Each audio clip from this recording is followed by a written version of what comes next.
To Getting Real with the Spiritual. This is a show that's co-hosted by myself, Jennifer Regular, the Soul Illuminator at Lighting the Path, and Monica Henderson of MinkLife Motivation. And we have our special guest today, Josette Diaz.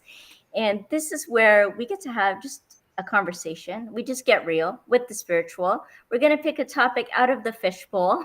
We have all kinds of topics swirling around in there. Monica's going to grab one and we're just going to talk about it. We're going to have a conversation. There's no like teaching guru style jargon, any of those things going on here. It's just real conversation.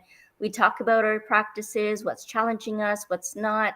We just get into how we live day to day and learn about and discover new ideas, new concepts that can really help us keep our spirit intact, make us resilient, give us that power for liberation, and just have fun. So welcome and thank you so much for joining us. I'm going to hand over the mic to Monica. Oh, yeah. Okay. So our topic for the day is enlightenment. Whew, all right. So the rules of the game here is because none of us actually knew that until that very second I just said it. So I'm going to just give us a second to kind of like ground in that concept of enlightenment, right? And give us a second to feel what comes up, right? So we are being divinely guided to talk about enlightenment and what that means to us. And so I guess the first question we have for us as a group is enlightenment something that is a part of your spiritual practice? And so, Josette, I'm going to have you answer that question first. Is enlightenment a part of your spiritual practice? I think that's a really good question because when you first said enlightenment, I thought, oh, wow, that's so vast. And then I start thinking, what does that really mean? Because it's such a big word. And then it really boils down to like self-awareness, right? So I would say absolutely, because that's kind of the sweet spot of the work that I do is around self-awareness. And I'm constantly working on I feel off today. So why am I off? Is that part of my core wound? Where is it coming from? What's it about? Because it can get in your way in all kinds of different areas. And so, yeah, I would say self-awareness is the big piece to enlightenment. Nice. See how like naturally that just came out? You're enlightened. Jennifer, what about you? Is enlightenment a part of your spiritual practice? It's a part of the way I see wellness, actually. My previous business practices was called Enlightened Wellness, and it was really about that spiritual self-care. But when you said enlightenment, the first thing that came to me actually was a quote from Thich Nhat Hanh saying that enlightenment is when the wave realizes it's the ocean. You're like, oh, I remember that quote. Well, what does it really mean? And I think it's just that knowing that we're part of something bigger than us. And though we might seem separate and be doing our own thing and moving in our own rhythm, that it's actually part of a bigger consciousness. And the enlightenment, I think, is being encompassed in all of that, embedded in like this larger divine intelligence in some way, and just being held in that. And so when I think of enlightenment for myself and in my own practices, it's being in that, being in this feeling of lightness, of joy, of peace. And I find that most often either under my weighted blanket or out in the forest or in like a guided meditation that's just a time of stillness even, but then also in movement. So there's lots of different ways that I find that, but it's all about becoming lighter and freer, I find. Yeah, enlightenment. Right. So when I first met the word enlightenment, it was through my kind of my questioning era, right, in my early 20s. So I grew up like super religious and like very conservative Christian, right? And so enlightenment was not a part of any kind of spiritual conversation that we were having. And it wasn't until I decided I was going to walk I was going to research kind of what my soul's language was, because I didn't feel like my soul's language was the one that I was born into, right? I didn't feel like Christianity was speaking directly to my soul the way it spoke to others. And so the first time I ran across it was in when I was reading about Buddhism, and I was a poor, broke college student at the time. So I was like sitting on the floor of the Borders bookstore, like, I'm just going to read everything in this section, but I can't afford any of these books. I'm going to read them and put them back on the shelf and, Oh, wow. and go my route that way. And that was the first time that I heard of it. And I was like, oh, well, that's a concept. And at the time, it felt so like a destination, right? Like enlightenment is a destination. It's somewhere you're going to arrive one day. And now I view it as something that I thrive, drive myself to arrive to daily, right? But it's not at all about understanding anybody else but me. Yeah. No one else but me. Nothing else in the world but me. And that my job is to be the most in tuned with what's happening with me in my mind, in my body, and in my emotional state of being. And so enlightenment is today what it looks like in my spiritual practice is it looks like, who has Monica unfolded into today? Like what part of the journey have I unfolded into in this very moment in my life? Who have I become through the journey at this moment? What do I need to kind of reflect on? What do I need to be in that moment? And so it's not a place that I'm trying to go. It's an existence of where I am in the moment and reminding myself to be there on a regular basis. I So think that's that's the trick. right. Remind yourself to be there in the moment. Like, Yeah. it's so easy to get swooped up in other things. Yeah. Yeah. I just came off of a vacation in Maui where I literally had nothing to do but Oh, to reflect. To reflect on what's unfolding with me. And that was the biggest part that I had like kind of came away with. Like when they all fell away, ultimately my job is to know me Mm, the best I could possibly know yeah, me. mm. The only other person who's on this journey with me, right, is this one. right. Mm. Yeah. So that's enlightenment for me. What is Nice. that? So now that we've heard each other's understanding of enlightenment, what is that? How does that enrich your experience now moving forward with this concept of enlightenment? Makes me think of those light bulb moments, the ahas and the sudden enlightenment, right? Like something lit up and then literally like the light bulb shows up, if you're watching a cartoon, it's like that's enlightenment, the light bulb just went off, the light just went on.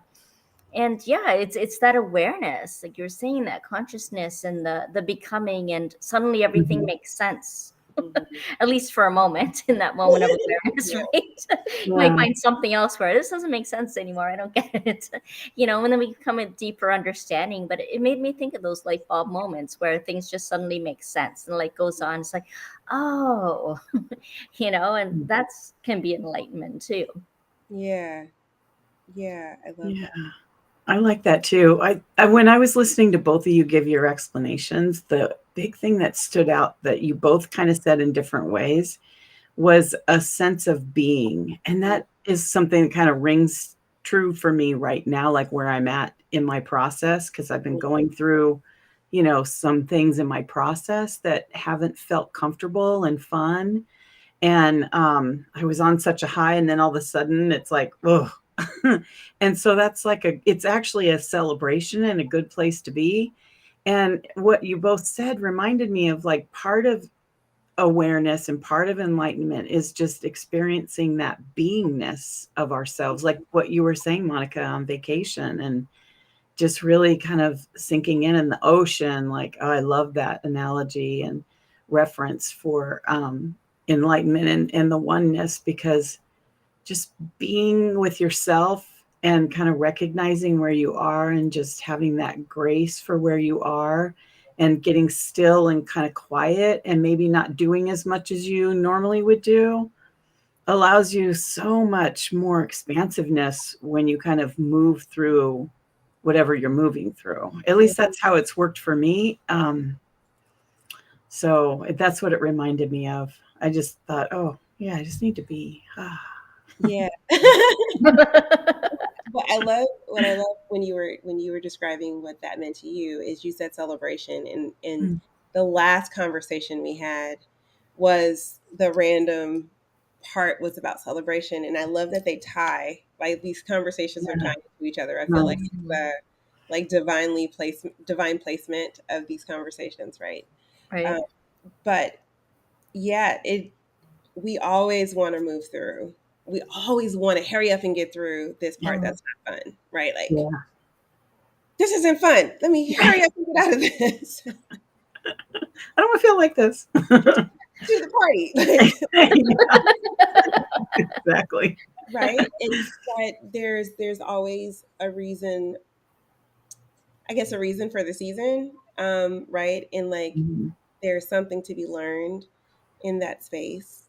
And even though we would love for enlightenment, right? That experience of enlightenment to always feel cozy and comfy and like Yeah. joyful and like, oh yes, I'm enlightened, like a Disney princess with little birds chirping around us, like I'm enlightened. This is how I live, right? But sometimes it does look like a bit of a dark night of the soul, or it does look like just a really quiet, somber place as well. And if we're always in fear of being quiet, of being with whatever feelings are happening there, then we're actually missing the whole point, I think. And so I'm glad that you are mentioning having this part of your journey be not fun in your words. Not so Yeah, but it does. I mean, if we're honest, good stuff really just feeds the ego, right? But it's yeah. the good stuff where the work is done. Hmm. So it's a part of the cycle of enlightenment, I guess. Yeah, you're right. That's so true. You kind of need it in order to like know how to celebrate it. Yeah, Right? so good, so good. It's these conversations are funny to me. How they unfold. The person who's sitting here is always the person who needed to talk about that particular word. So Yeah. funny. So, Magic. is there anything else about enlightenment that you want to share or about your journey right now, Josette, in Hmm. kind of this space that you're in? I think it just gets down to quieting the noise that's around you. You know, it's so easy to get caught up in what everybody's doing because we're so into I mean, most people are into their social media in some way, whatever that is for you, whether it's TikTok or, many a mornings on a weekend have been wasted going through TikTok for fun. And so, I think that like when I start to saturate myself too much with what everybody else is doing and what direction they're in, that it gets so big, it kind of consumes me. Mhm. And when I feel like that, then I start overthinking about where I am and what I, should be doing. And Mm. so I have to take steps back and be conscious of that before it really starts to overtake me. And I find myself kind of in this hole where I have a variety of thought worms kind of taking me in different places. So I've really learned to like recognize that when I'm getting too inundated or I'm thinking too much about everybody else, that's my signal that it's time to go inward. Mhm. And I can feel it because I feel that resistance. And when you start recognizing what that is for yourself, what it feels like in your body, and when you're out of rhythm, you're out of flow, and that kind of vacillates in between, right? that it just sort of like tells you, it guides you where you need to be. And if you just really allow yourself, because the first thing I do is resist. Oh, I'm supposed to be resting, I'm supposed to be being, and that feels unproductive when I'm in my doing, my masculine, right? Yeah. And I'm like, I can't be doing that, I have this, I have that, make myself real important. And then I'm able to kind of slow that down and then sink into my beingness, into my feminine side more. When I do that, I actually start to see sparkles, and like Jennifer, what you were saying, the big light bulb moments just really start flashing off more if I'm really listening to myself and allow myself to be and stop resisting. Mm. So that's like that whole self-awareness piece that I think when you start to recognize what your rhythm is about and what it needs, then you can see it ahead of time and have less resistance, or know that you're going to be in resistance and just go with it, sort of be in the flow of that so that Mhm. you can then relax into. That's like the biggest thing that I find with self-awareness stuff is that. And then when I can't figure it out, I usually turn to some creative process because that helps me open up. Mm-hmm. Mm-hmm. Yeah. Yeah. I love that. Jennifer, did you want to add anything extra? Yeah, I just feel like part of that is about acceptance and surrender, right? And I'm thinking of Buddha sitting under that Bodhi tree and just surrendering Yeah. and accepting just the present moment and just sitting in that, and just this sacred, precious waiting, which I'm not so good at. I'm not good at sitting still or waiting for things. And yet I do have some practices that help me to surrender and slow down and just soften and lighten up, right? And to connect, like you say, like the lights are out if I'm not connected. I feel spaced out, or I feel so tunnel vision focused on something Yeah. that it's not expansive, it's not open and accepting and connected. And so yeah, I hear what you're saying, Josette, about, the masculinity and the femininity and what energy they bring and how we can bring that into a balance, into a stillness, and just be open in that creative process. I think is so inspiring. That's where we get those ideas and that opening and that surrender to the inspiration. And if we create space for that, then that's where we can act on it and then have the greatest impact, right? Instead of Yeah. having to try so hard. Then I'm also thinking about this light aspect, and being of the light and in the light. And then remembering that a friend shared with me her acronym for light, which I love and think it's so awesome and really speaks to enlightenment, I think, too, is living in God's highest truth. Very And so, yeah, just Love that. kind of tuning into that, and maybe that's enlightenment also, is living in God's highest truth, or maybe our own highest truth, our own highest version of ourselves, which is light and free and joyful and peaceful and all of the things, right? That's our natural way of being. I know it is for me, my natural way of being. And so if I'm not being that, then I'm not being very enlightened. Being heavy and dark and kind of miserable, maybe. Yeah. And Yeah. Uh-oh. She's back. she's back. Sorry, did I disappear Back. on you? Just for a blink of a second, just a blink of a second. When you both were talking, there were so many things that were coming to mind when I was listening to each of you. Um, but it really, what's standing out the most is this concept of balance, Mm, right? Balance and harmony. And I love that you brought up like energies, as far as like masculine and feminine energies, and how sometimes when you're sitting like so far in the masculine energy, that feminine energy is like, come on, like beckoning you to come over and come hither, baby, Yeah. me, right? And you're like, no, no, no, I got stuff to do, right?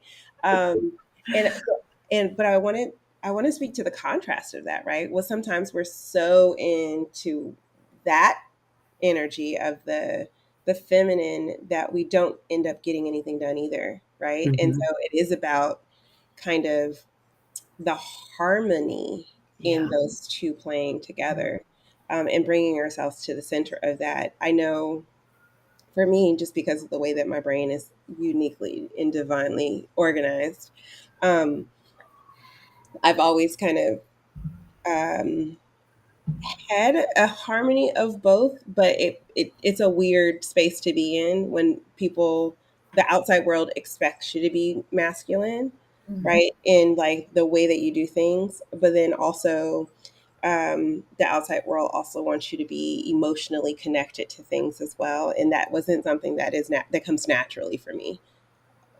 Most people at this point in time would not expect either of those those Yeah. statements to be true because I have been able to integrate. But um, when the outside world is reflecting at you that you should be something that you're not, it does kind of cause this like angst on the inside. Mhm. And then we feel like we have to be something other than what we are.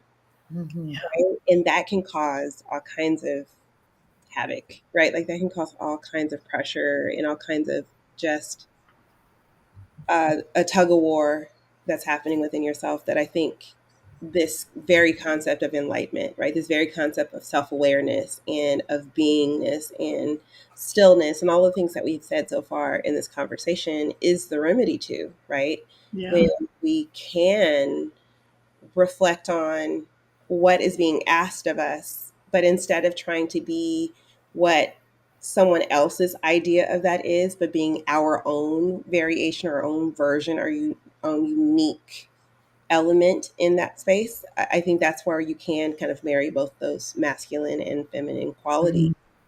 Mhm. Um, at least that's how it worked for me, right? Because I'm not outwardly vocal about emotions and my emotions. Other people's emotions are easy to recognize and to Yeah. Way to, easier. to share and to put it away. But and when I say that, I mean I have emotions. Um, I don't emote my emotions, right? So if Mhm. I'm feeling a certain way, then I just say what I'm feeling, but it's very much like this matter of fact conversation that we're having Mm. right now. Like right now, I'm feeling overwhelmed and tired. And what is expected of me in the outside world is, "Oh, I'm so tired right now and I just can't," right? But that's not who I am. That's not how I come out in the Yeah. world. And so I had to learn, one, that it's okay for other people to need to express that way. And I don't need to change the fact that they're like, why is all this dramatics happening? I don't understand, right? Like you don't need to say all that. Just say what you mean. Uh, that's not it's not okay for me to push me on them and project me on them and how they should be. It's also not okay for other people to do that for me as well. There is this space of being who I am in my truth, and also being able to give them what they need in order for us to collaborate or co-create an experience together. And I think in understanding yourself, right? Like when you get to understand who you are and how you work and what makes you tick and what makes you smile and what makes you angry, what makes you happy, and what makes you want to dance and what makes you want to cry and all of those things. When you learn that about yourself and you are given the permission to just live in that truth, I think a lot of the times what happens is you can come into these experiences and creating relationships and being authentically who you are. And it does allow for this connectivity without having to have that tug of war of push and pull, Mhm. who you Mhm. are and what the outside world wants you to be. Mm. I Yeah. love so many things that you've said. There's just like so much. Like when you first started talking about like how you basically laid out the transition of how we end up wearing a mask, right?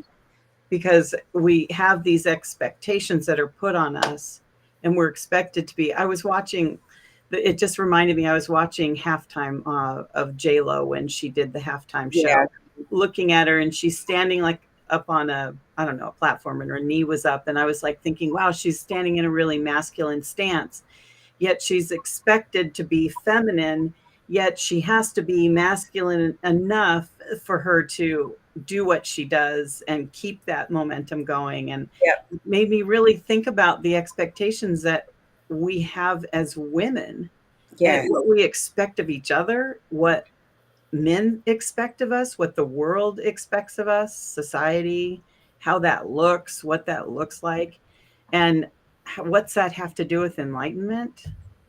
I'm not really sure yet, but it just was really interesting what you were saying, and it reminded me of all those things, because I think we don't really, and maybe this is what it has to do with it, because I think as women we don't necessarily analyze that very much, and I think that we don't really recognize where we're being, maybe more in our doing and masculine energy, and I think we spend a lot more time there than we want to admit. I Mhm. know I have, Yeah. personally. Yeah. Even in our nurturing, I think, Mm-hmm. raising kids and all that Yeah, stuff, we end up having to be in that masculine space a bit more than we want to, right, especially when you're a single parent. especially when Mhm. you're a single parent. Yeah. So we are rounding the bases here as our conversation. I mean, we could literally keep talking about this. Josette, thank you so much for being a part of this conversation. Uh, can you give us what is one way that someone can bring forward enlightenment in their spiritual practice? Hmm. I think that the tool that I found that works the best for me and has worked for my clients is when they all get to a place where they get kind of stumped. You get a little stuck. It's sort of like the river going down, flowing, and it hits the rocks. You're either going to bubble up, bubble around, or eventually it just sort of finds its way. It wiggles the rocks and goes through.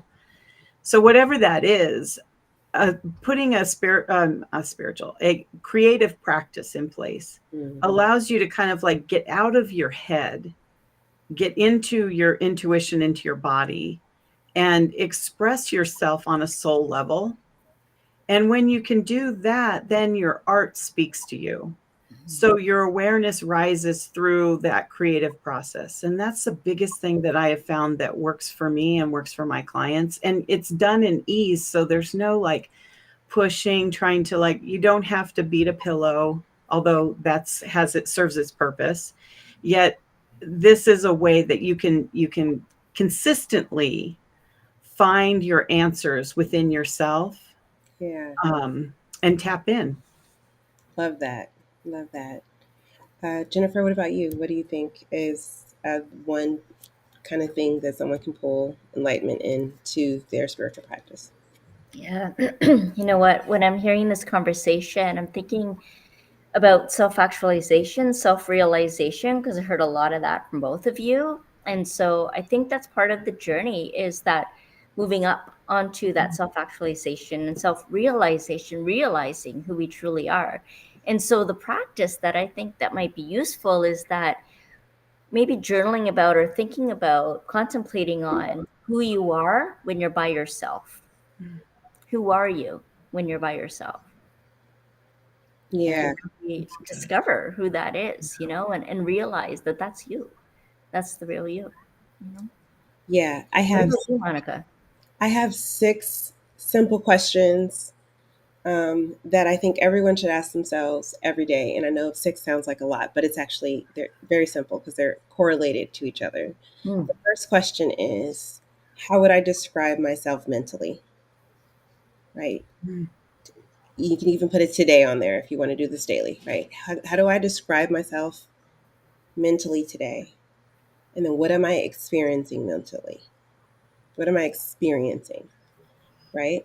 And then you ask yourself the same 2 questions for your physicality. What am I? How would I describe myself physically today? And what am I experiencing physically? And then ask yourself, what am I? How would I describe myself spiritually today? And then what am I experiencing emotionally? And then if you can answer those questions about yourself on a daily basis, that path to self enlightenment, I think, is going to be substantially easier because it's giving you a moment to check in with all 3 essences that create who you are. Mm. Whoa, Woo! Good. Love it. Yeah. Love it. so much fun. This has Yes. been a great conversation. Thank you so much, Josette, for joining us for Getting Real with the Spiritual. Yeah, thank you for having me. That was a lot of fun. It Yes. was. It really was. How can people get in touch with you? You can reach me through my website, which is guidancedwellness.com. That's like the easiest way to reach out to me. And I have a couple of freebies going on. So that's through my Instagram is Guidance to Wellness.